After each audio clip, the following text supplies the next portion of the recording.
Saya bertanya, saya kan tinggal di masjid, jadi Ustaz sering saya dapati jam orang sholat di tempat saya tertinggal. Kadang bukan jam yang mendapat jamaah. Jadi jamaah tersebut memberikannya kepada saya karena saya tinggal di situ. Bagaimana itu Pak Ustaz? Buat pengumuman kehilangan, pernah saya buat nggak ada respon. Sekarang di kamar saya ada 2 jam orang tertinggal. Misalnya saya memakai, gimana hukumnya Pak Ustaz? Ini namanya luqatah. Luqatah, barang temuan itu menjadi milik engkau wahai adinda kalau sudah setahun tak ada pemiliknya. Setahun tak ada pemiliknya, catat tanggalnya. Setahun tak ada pemiliknya, maka punya engkau. Berdoalah, pokoknya selama setahun itu berdoa supaya tak datang pemilik. Kalau dalam setahun itu ada pemiliknya, apa boleh buat, belum rezeki. Mudah-mudahan ada yang kehilangan lagi. Kenapa sebagian orang tak mau baca Sayyidina dalam salawat Nabi? Apa alasannya? Alasannya karena katanya menambah-nambah. Allahumma salli ala Sayyidina. Yang tambah-tambah. Nabi tak pernah menyebut. Nabi sendiri menyebut. Ana Sayyidu waladi Adam. Hadis sahih. Ana Sayyidu waladi Adam. Aku pemimpin anak cucu Adam. Maka saya pun menyebut Allahumma salli ala Sayyidina Muhammad. Allahumma salli wa sallim alaih. Tapi saya tak ekstrim. Yang mau pakai Sayyidina silakan. Yang tak mau pakai Sayyidina tak apa-apa. Tapi saya pakai Sayyidina jangan salahkan. Dalam solat tak membaca bismillah dalam baca al-fatihah, apa solatnya sah? Tentang baca basmalah dalam fatihah hukumnya 3. Mazhab Syafi'i pakai bismillah jahar. Bismillahirrahmanirrahim. Syafi'i. Kalau Hanafi sama Hambali, Alhamdulillahi Rabbil Alamin Ar-Rahmanir-Rahim. Itu Hanafi sama Hambali. Kalau Maliki tak pakai bismillah sama sekali. Allahu Akbar.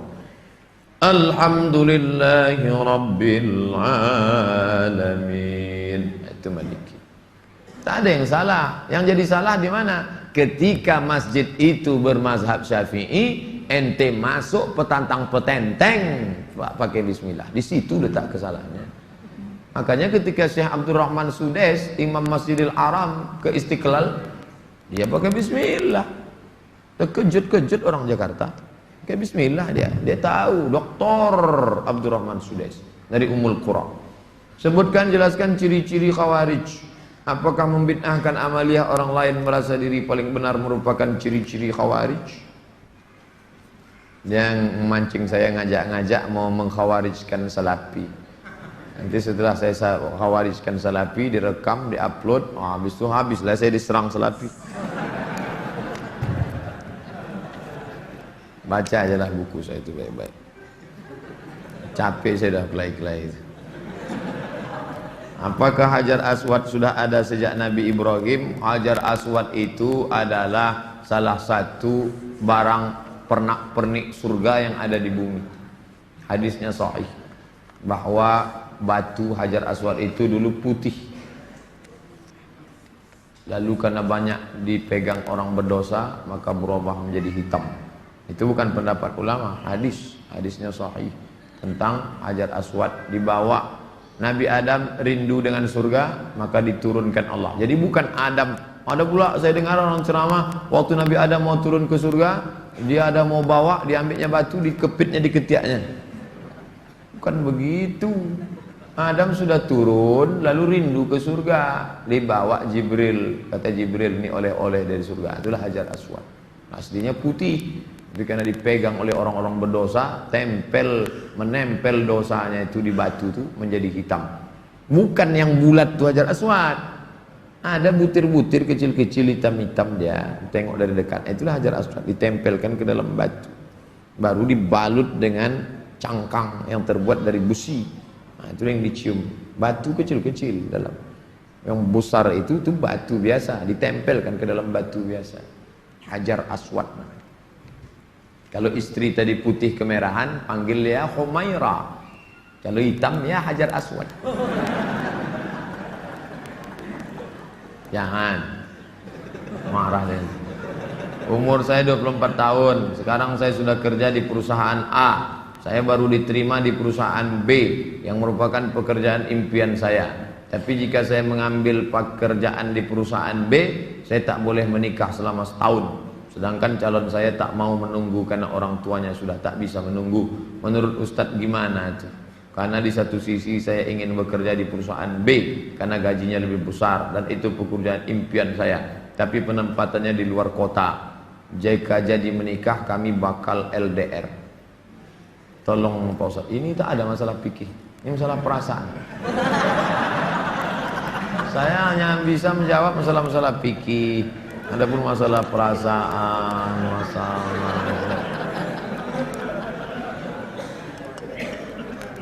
saya yang bisa saya jawab tuh halal, haram, makruh, mubah, rukun, syarat, wajib, sunat, sunat muakkad. Adapun masalah ini, baiknya kalian duduklah musyawarah. Adinda, kita menikah ini kan saling pengertian. Aku kuliah pontang-panting mau kerja ini kerja kembali. Tolonglah kau pahami keadaanku sekarang. Kalau dari awal aja dia tak bisa ngerti kita, gimana setelahnya? Ini belum lagi menikah, main paksa-paksa, tak bisa. Ini dua makhluk yang berbeda. Walaupun sama-sama mau makan telur ayam, yang satu mata sapi, yang satu dadar, bisa berkelahi. Ini harus mengalah. Hari ini aku mata sapi, besok kau dadar. Ya, lama-lama yang mata sapi suka dadar, yang dadar suka mata sapi. Harus begitu. Nah, kan keperasaan juga ujungnya. Berapa menit setelah berbuka baru azan Pak Ustaz? Waktu azan itulah berbuka. Tengok definisi puasa. Imsakun nafsi, menahan diri anil mahzurati, dari semua yang membatalkan puasa. Min tulu'il fajri, dari terbit fajar. Terbit fajar itu azan subuh. Ila ghurubis syamsi, tenggelam matahari, syafaq ahmar, azan maghrib. Hanya saja bagi muazin minum dia dulu. Muazin itu dianjurkan minum dia.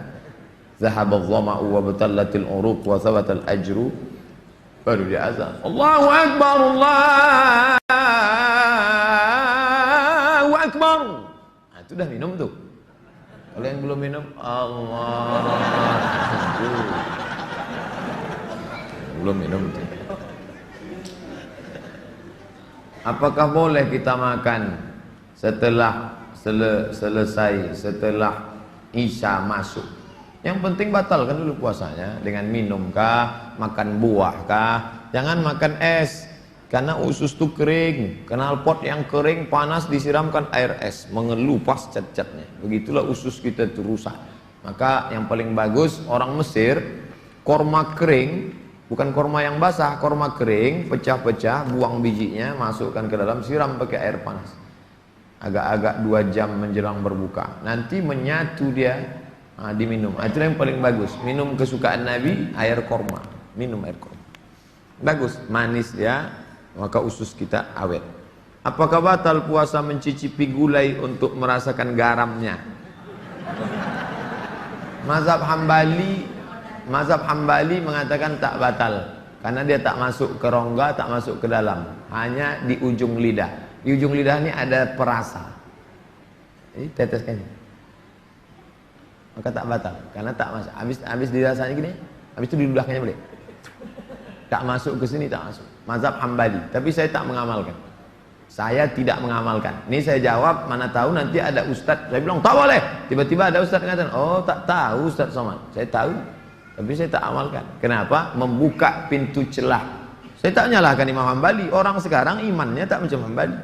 Asik mencicip aja dari pagi. Cicip. Ustadz, gimana cara menghafal Quran? Kami dulu aturan di Al-Azhar tidak pakai SKS, kuliah tak SKS, setahun dipaket 14 mata kuliah, 2 juz Al-Quran, tidak pakai SKS, tahun 1, tahun 2, tahun 3, tahun 4, 14, 2 juz. Jadi cara kami sebelum subuh dihafal dulu. Satu halaman, sebelum subuh hafal 1 halaman. Nanti ke masjid, qobliyah subuh baru diulang waktu baca. tahiyatul masjid itu dibaca, maka lama sholatnya karena mengulang setengah, satu rakaat setengah diulang. Tahiyatul masjid, qabliyah subuh, duha, qabliyah zuhur, ba'diyah zuhur, dalam sholat zuhur, qabliyah asar. Nanti asar distorkan ke syekh. Biasanya di tiang-tiang syekh nunggu ngapal. Tapi yang mau menghafal ngantri panjang, nyetorkan hafalan. Tradisi itu tak ada di Pekanbaru. Kalau di Mesir menyetorkan hafalan ngantri menjelang asar sampai maghrib menyetorkan hafalan setengah juz. 1 hari 2 hari. Jadi 20 hari hafal 1 juz. 20 hari. Nah, baru waktu yang lain dipakai untuk menghafal.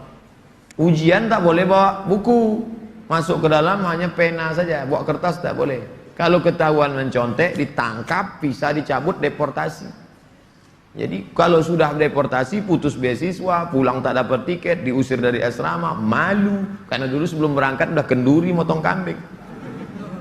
Jadi tekanannya tinggi. Jadi ketika saya pulang, saya terapkan sistem itu, tak boleh nyontek. Semuanya menyontek. Akhirnya saya berpikir, saya gimana supaya saya buat 10 soal. Buat 10 soal, bagi. Boleh nyontek Pak? Silakan. Oh, kok lain soalnya? Baru tahu dia. Saya masih muda Ustadz, ya, kelihatan dari tulisannya. Saya menyukai seorang akhwan. Alhamdulillah. Sempat antum suka ikhwan? Masuk antum yang 144 di. Apa yang harus saya lakukan Pak Ustaz? Kalau untuk meminang sekarang saya tak bisa karena masa kuliah. Saya nggak mau pacaran, tapi saya takut nanti akhwat yang saya suka ini diambil orang. Apa yang harus saya lakukan Pak Ustaz? Antum datang ke orang tuanya, Pak, saya mau minang anak bapak. Kapan kau nikah? Ya setelah selesai kuliah lah. Semester berapa sekarang? Baru daftar Pak.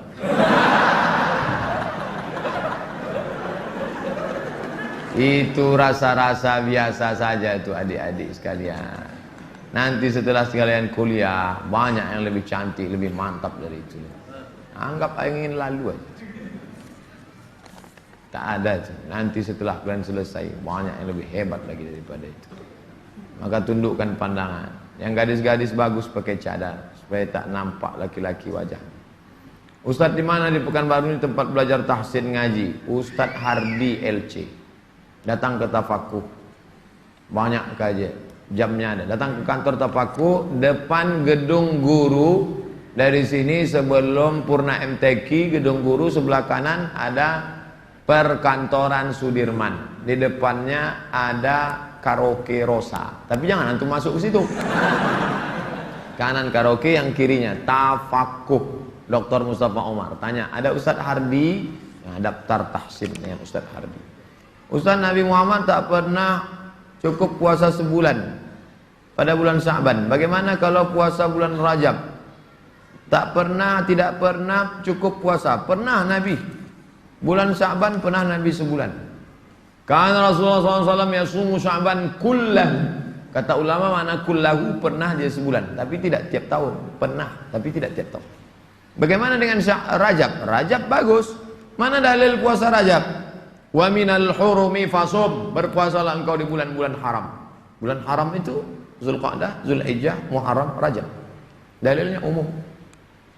Ustadz, gimana biar istiqomah sholat di masjid? Begitu sedengar azan langsung bangkit. Karena waktu azan berkumandang setan lari tunggang langgang. Wa 'alaiha duratun, sampai terkentut-kentut. Begitu terdengar azan, Allahu Akbar, Allahu Akbar, bangkit langsung berangkat. Jangan antum santai nanti aja lah nunggu iqamat. Oh enggak, langsung berangkat, langsung ke masjid. Intizarus shalah ba'da shalah, menunggu salat. Paksa-paksakan sampai dia mendarah daging sehingga kalau tak salat meleleh air mata antum. Nah, itu baru terasa manisnya salat jamaah. Apa saja penyebab rezeki dihambat Ustaz? Kami sudah kerja potong panting tapi hasilnya selalu kurang, malah hutang tambah banyak. Banyak berdoa kata Nabi pada orang yang dililit utang, Allahumma inni a'udzubika minal hammi wal hazan wal ajzi wal kasal wal jubni wal bukhul wa dhala'id daini wa ghalabatir rijal. berusaha. Kalau engkau belum diberi Allah, husnuzan pada Allah. Tak sulit bagi Allah menyehatkan Ayub, tak sulit bagi Allah menyelamatkan Yusuf, tak sulit bagi Allah membuat Ibrahim punya anak Ishak, tak sulit bagi Allah menolong Muhammad sallallahu alaihi wasallam. Dia hanya ingin menengok engkau terus berusaha dan berdoa. Bagaimana hukumnya dalam perjalanan menuju kajian Ustadz? Kami melaksanakan sholat maghrib di jalan. Setelah selesai sholat kami tak berzikir dan langsung melanjutkan perjalanan. Bagaimana itu Pak Ustadz? Sambil naik kendaraan tuh kalian berzikir. Subhanallah, subhanallah, subhanallah, subhanallah, subhanallah, subhanallah, subhanallah. Alhamdulillah, alhamdulillah, alhamdulillah. Tet, subhanallah.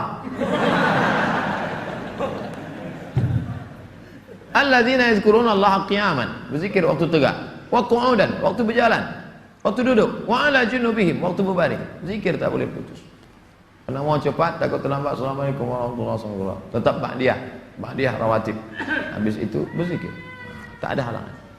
Ustaz, bila kita mempunyai masa lalu yang suram, apakah harus diungkapkan atau tidak pada calon suami istri? Dosa apabila tidak diungkapkan, tidak dikasih tahu.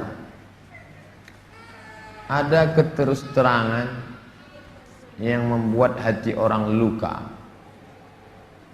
Tapi ada suatu yang antum sembunyikan bisa berefek hukum.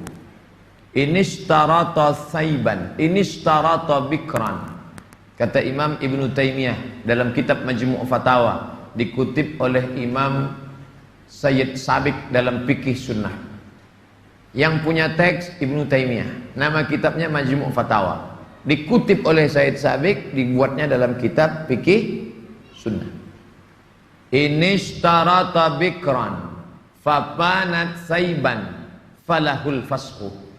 Kalau seorang suami mensyaratkan istrinya mesti perawan, ternyata tidak perawan, maka dia punya hak fasah membatalkan pernikahan. Jadi kalau sekedar antum dulu pernah nonton karaoke, tak perlu antum ceritakan.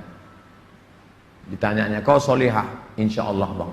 Masa lalumu, siapa yang tak pernah punya masa lalu? Emangnya kau suci? Tapi kalau sudah masalah implikasi hukum, antum mesti terus terang. Karena kalau antum bohong, maka dia punya hak fasah. Nah, ini hati-hati. Adalah itu cerita, tapi bahaya juga nih kalau cerita dia tak jadi, tak mau. Bukakannya ke yang lain, alamat. Pokoknya gawat lah itu dah. Bila wanita menolak menikah karena alasan menuntut ilmu yang disuruh orang tuanya, bagaimana menurut Pak Ustadz? Kenapa dia tak mau menikah? Ayahnya maksa dia harus selesai S3 baru nikah.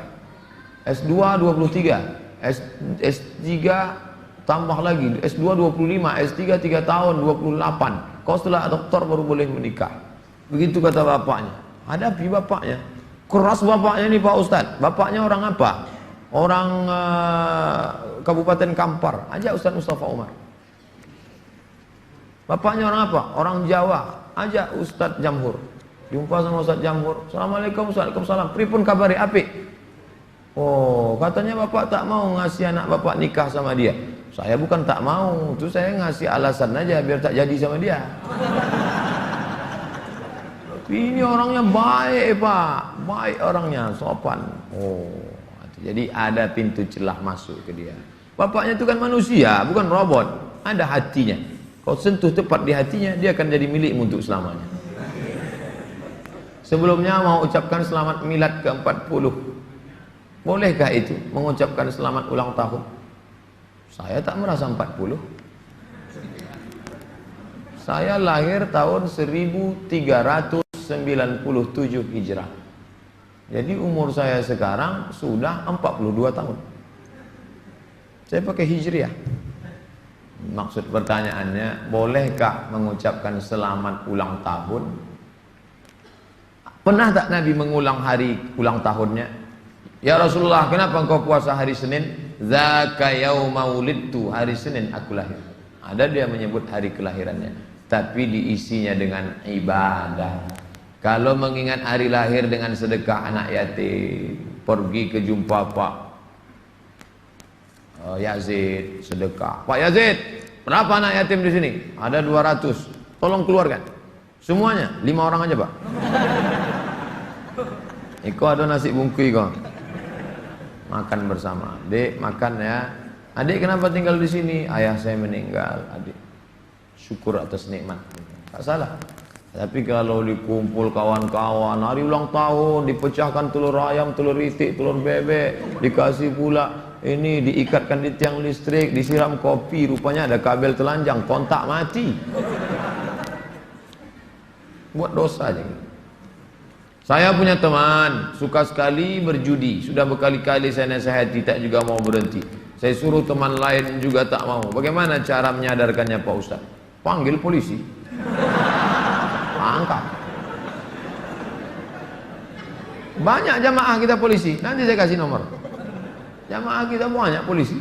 Saya kasih nomor. Di mana dia selalu main? Dia tangkap. Yang narkoba tangkap. Ada cerita. Kertas terakhir. Boleh sholat berjamaah di masjid agak jauh dari rumah, tapi musola lebih dekat dari rumah kita. Bagaimana yang lebih baik? Kalau di masjid yang jauh itu engkau pergi karena ada pengajian Ustadz Mustafa Umar, ada pengajian Ustadz Mawardi Muhammad Saleh, tapi masjid yang dekat tetap ada sholat berjamaah, boleh.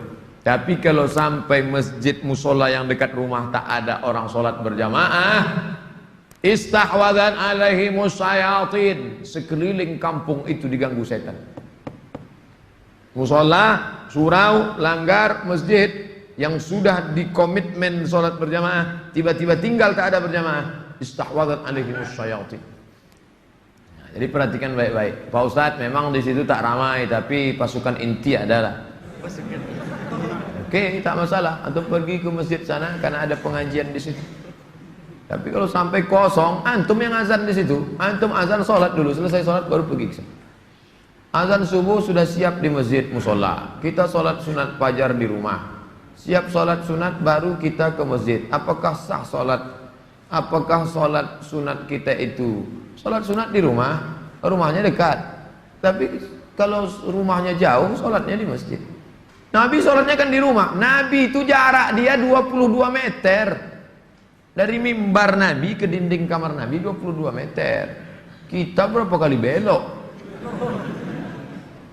Terakhir, apa boleh sholat tarawih di masjid jauh dari rumah kita, sedangkan masjid musola ada dekat? Sama jawaban macam tadi. Ala hazihin niyah. Al-Fatihah. A'udzubillahi minasyaitonirrajim. Bismillahirrahmanirrahim. Alhamdulillahi rabbil alamin. Ar-Rahmanir-Rahim. Maliki yaumiddin. Iyyaka na'budu wa iyyaka nasta'in. Ihdinas siratal mustaqim. Siratal ladzina an'amta 'alaihim ghairil maghdubi 'alaihim waladdallin. Amin. A'udzu billahi minasy syaithanir rajim. Bismillahirrahmanirrahim. Alhamdulillahi rabbil alamin. Wassalatu wassalamu ala asyrafil anbiya'i wal mursalin wa ala alihi wa sahbihi ajma'in. La tada' lana fi maqamina hadha wa fi sa'atina hadhihi dhanban illa ghafartah, wala hamman illa farajtah, wala dainan illa qadaitah, wala dainan illa qadaitah. Segala hutang kami bantu kami melunasinya ya Allah. Wala mumtahinan illa najahtah. Saudara kami yang sedang ujian pekerjaan, ujian masuk perguruan tinggi, luluskan ya Allah. Wala aziban illa zawwajtah, yang akan menikah mudahkan urusan pernikahannya ya Allah. Wala maridan illa syafaitah, yang kau uji dengan penyakit sembuhkan, sehat dari penyakitnya ya Allah. Wala mayitan illa rahimtah, yang meninggal dunia curahkan rahmat dan kasih sayangmu pada mereka ya Allah. Allahumma khtim lana bi husnil khatimah wa la taqtim alaina bi su'il khatimah. Allahumma ja'al akhir kalamina 'inda intihai ajalina, jadikanlah akhir kalam kami ketika ajal kami sampai, qaula la ilaha illallah. Rabbana atina fid dunya hasanatan wa fil akhirati hasanatan wa qina adzabannar. Sallallahu ala sayyidina Muhammadin wa ala alihi wa sahbihi wasallam. Walhamdulillahi rabbil alamin. Taqabbalallahu minkum minna wa minkum taqabbal ya karim. Saya ucapkan selamat menunaikan ibadah Ramadan 1438 Mohon maaf zahir dan batin. Taqabbalallahu minkum taqabbal ya karim. Marhaban ya Ramadan. Wassalamualaikum warahmatullahi wabarakatuh.